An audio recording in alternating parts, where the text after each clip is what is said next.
একজন আলেমের মর্যাদা আর একজন সাধারণ ইবাদতকারীর মর্যাদার মধ্যে অনেক পার্থক্য রয়েছে।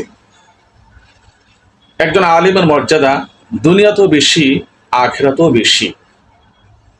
হাসরের ময়দানে যখন একজন সাধারণ ইবাদতকারী আর একজন আলেম যখন জান্নাতে যাওয়ার অনুমতি পেয়ে ফুলসিরাত অতিক্রম করবে, ফুলসিরাতের উপর যখন তারা উঠবে, তখন সাধারণ আবেদ, সাধারণ ইবাদতকারী ব্যক্তিকে ডেকে বলা হবে, তুমি যাও, জান্নাতে যাও।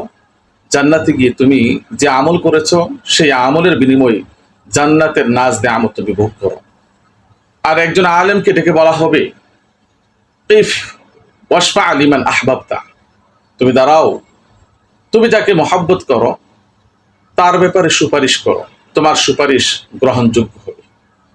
আল্লাহ নবী হাদিসের মধ্যে বলেছেন, একজন আলিম ব্যক্তি কিয়ামতের দিন হাসরের ময়দানে বনু তামিম গোত্রের মধ্যে যত মানুষ আছে সেই পরিমাণ মানুষ সুপারিশ করে জান্নাতে নিয়ে যেতে পারবে।